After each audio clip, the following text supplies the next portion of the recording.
aggression of Azeri military forces. By my decision, it was comprised a fact-finding team that works up to date. They collect facts, evidences, all the crimes that are committed towards civilians and towards military personnel. And we have submitted to intermediary communications, and we made different statements. And yesterday we finished one confidential report about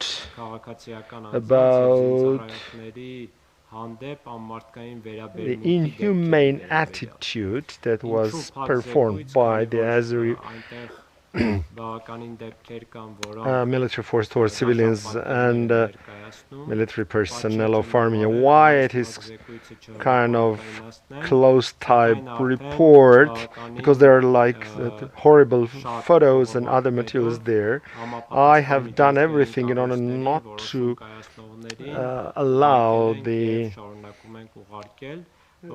dissemination of this report, but it has gone around, and we are continuing to provide information to the relevant international structures, the inhumane crimes that are carried out by the military forces of Azerbaijan. I want to sum up the recent developments of the couple of days. First of all, the statistics. As of now, according to our information, there are at least 36 civilians killed, starting from September 27th, and 115 casualties. The statistics of the victims, based on the geography, based on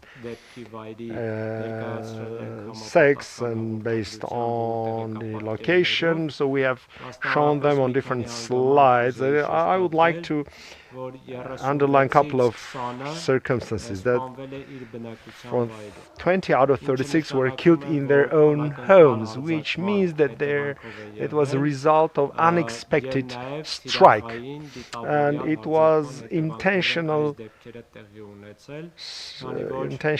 offensives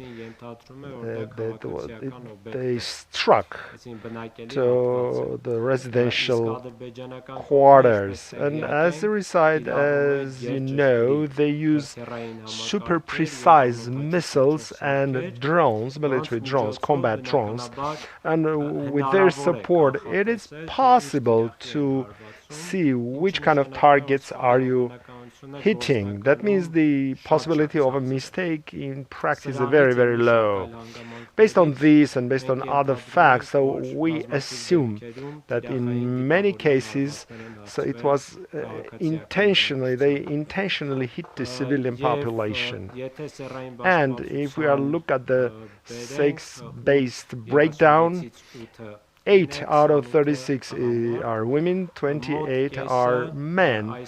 About half of them, but we can't say precisely, about half of them, they are above 50 years old. That means they are representatives of the vulnerable group in terms of age.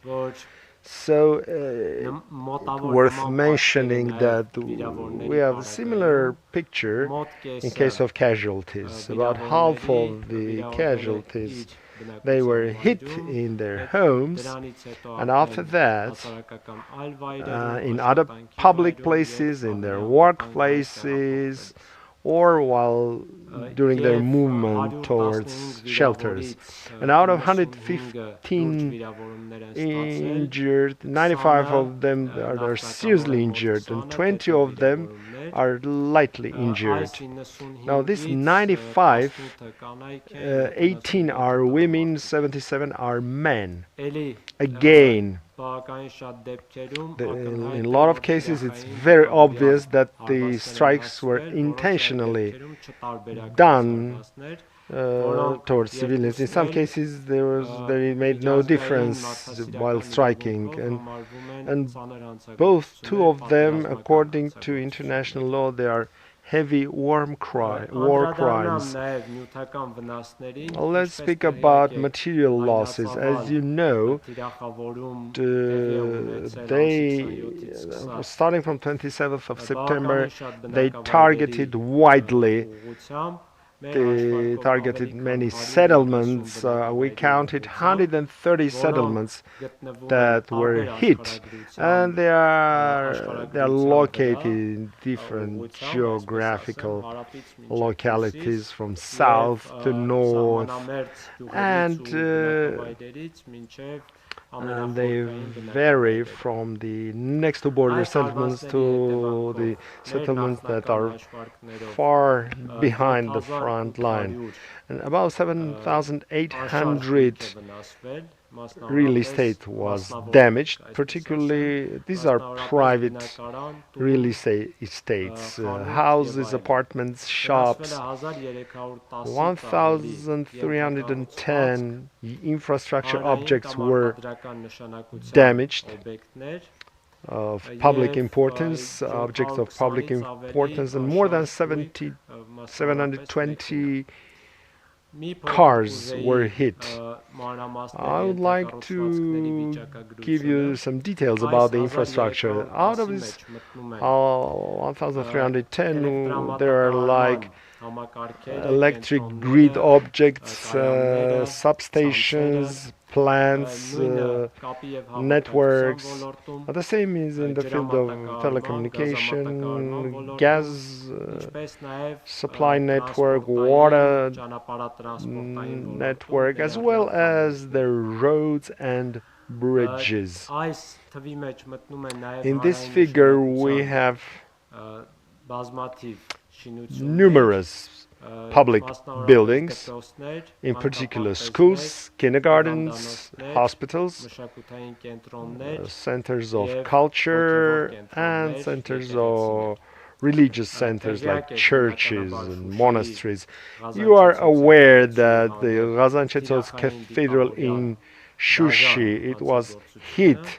It's a merciless crime.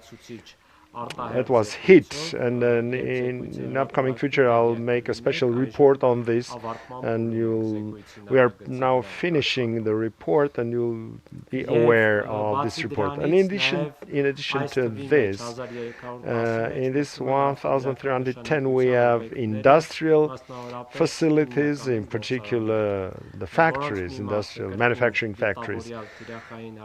Again, they were targeted. Part of them were hit in a targeted way. The other one, they were hit in case of strikes without any difference. So these figures are approximate, but we provide you some modest figures, because in many settlements there were kind of full-scale offenses, and then the heavy artillery and missiles were used. That means one strike could really damage dozens or hundreds real estates and other assets. In these recent days, after the declaration of ceasefire on October 10th, as you know, they continued shelling and targeting of settlements. They use missiles, artillery, drones, and as a result of that, at least 8 civilians were killed. Yesterday and today, that means this night, last night, 6 civilians were injured, 3 in village of Shosh, 3 in Stepanakert, and in 2 cases, they obviously targeted residential buildings, residential areas. Luckily, in those buildings that they struck, either there were no people, or those people were in the shelters, or there were just few persons. And luckily, the figures are low, let's say, let's put it this way, in comparison with the damages. In addition, I would like to say that in those days we started to receive more information, particularly from Azerbaijan social networks, about the corpse of Armenian soldiers and about ill treatment towards POWs, Armenians POWs. It's well known that in October 15th they published a video, and as far as this video concerns, we have done the respective expert work, and we used the International Bellingcat platform. They did some research, and the facts and the analysis were presented, and it becomes obvious that this is completely true scene. There is no fake something, and despite the statements of Ministry of Defense of Azerbaijan, unfortunately, two Armenian POWs there, they were shot, they were executed, they were killed as an execution, inhumane attitude, humiliation. One of them was a civilian, 73 years old grandfather. This has to be condemned in the most strict way by international community and by human rights defenders community. There were some echoes, but I'm not really satisfied by this kind of responses. We demand more clear responses, and they have to qualify this kind of crime. The identity of the people who committed this crime, they have to be revealed and they have to be punished. And we have documented a couple of other cases, and they were reflected in our closed report, and we have sent this report to different international platforms. But what is important that we and international, it's important that we and international community shall take the necessary measures to prevent these kind of things in the future, because it's very obvious that in armed forces of Azerbaijan there is an atmosphere of Armenophobia, plus the involvement of terroristic groups, plus the Turkish military contingent in the military actions. So taking into account that negative experience that exists with the terrorist groups and Turkish attitude, genocidal attitude towards Armenians, there is a fear so these kind of cases they can be repeated, and the international community has a duty to prevent this kind of things. So these prevention actions can be different, but I think they have to encompass the relevant punishments, sanctions against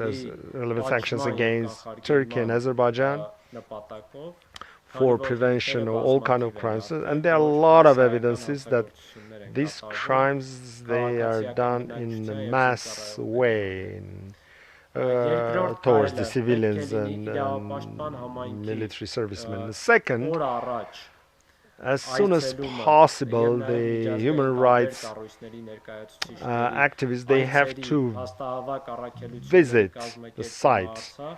So we need to organize their visits on, they can see on site what is happening there in order to put together objective reports to international community if they suspect the validity of the fact-finding activities that we have carried out. And the second thing is also very important from the point of view of human rights protection, that the international community has to recognize the independence of Republic of Artsakh and our right to self-determination, which can become an additional preventive measure for the future violations of law and crimes, and will become compensation for our losses, for our sufferings, and for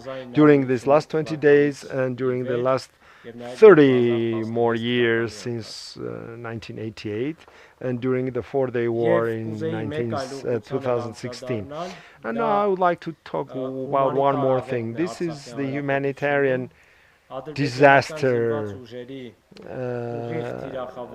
in our Republic of Artsakh. So, as a result of targeting by the military forces of Azerbaijan, a lot of people have abandoned their houses. Part of them they went to safer settlements, or they became locally displaced persons. They went to Republic of Armenia. We extend our gratitude to people in Armenia, to our compatriots in diaspora who provide support to all our citizens that live both in Artsakh and in Armenia. We are grateful to everybody who raises our issue in different international organizations. And we also are grateful towards those international organizations that are trying to provide us material and moral support, but I think that this is not enough. Armenians do their best, but the international community fails to carry out its duties, and the future crimes will impose higher responsibility before international community, because facts exist and evidences exist that here intentional crimes are being committed, and the risks they go higher and higher based on the factors that I have talked about already, based on Azeri-Turkish factor and terroristic factor, and because of widely using internationally banned weapons. That means international community has to intervene as soon as possible using all methods in order to prevent the genocidal actions towards the people in Artsakh. Not counting that the population of Artsakh has a lot of humanitarian needs which are being taken care of by using forces of all Armenians and for the capacity of government of Artsakh. But if this goes the same way, the problems are going to be even bolder. Plus, given the fact that situation with COVID-19 is getting worse and worse all over the world, not only in Artsakh. So this much, thank you, and I'm ready to take the questions. Hi, Navasardjan, Mr. Beglaryan. Today, there was an information about two Armenian POWs that are imprisoned in Azerbaijan. They got in touch with their families, and could you tell about their conditions? How are they kept, and what's their situation now? Sorry, do you mean Armenian POWs? Yes. Well, I'm informed as much as you are. Unfortunately, at the moment, I don't have more information, but it's very important that, as I mentioned, that Armenian POWs, they have to be treated according to rules of Geneva Convention and to other international rules, and their all rights have to be respected, and naturally they have to have connection with their families. So the Azeri POW that is in Armenian side has been operated by Armenian doctors. What did the Azeri side said? Well, I have no idea what are their statements, but I made inquiries about that Azeri soldier, and people responsible for public health, they said that this soldier is getting the adequate medical support, and within the within my authority, I'm ready to protect his rights if there is such a need. But at the same time, I'm always in touch the leadership of the Red Cross office in Stepanakert, and I'm trying to help them to make possible for them to carry out their own duties. Would you please speak about the rights of children to education, because now this has been disrupted because of the war? Well, in reality, there are rights of a lot of vulnerable groups have been violated in a massive way. The most painful is among them is their children's rights that are being violated. It's not just the right to education, but a lot of other rights, including the fact that the children, they face very serious psychological mental trauma, not counting casualties and killed children. Of course, children are deprived, a lot of children are deprived from the possibility to live and grow in their natural environment, in their homes. And because of this, these children are, about 24,000 children are deprived from their right to decent education. Of course, some of them in Republic of Armenia, to a certain extent, they are involved in the educational system, but this will not replace their own school, their own environment, and the possibility of getting education in this environment. This is a temporary solution. And these children that are in Republic of Ireland, they are completely deprived from the right to education. This is also a very serious problem for us, and the international community has to react to this as well. Now I want to mention that this kind of a lot of problems have handicapped people, disabled people, in terms of medical help, in terms of supplies of pharmaceuticals.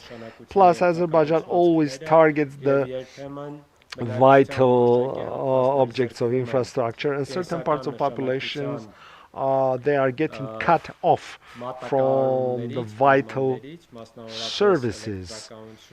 I mean, from electricity, gas supply, to the telecommunication, etc. These are even are reflected in a bolder way in terms of the rights of disabled and vulnerable groups. Thank you. I would like to remind that in our information center, Artak Beglaryan, the Ombudsman of Republic of Artsakh, was giving an interview, was running a press conference. Thank you.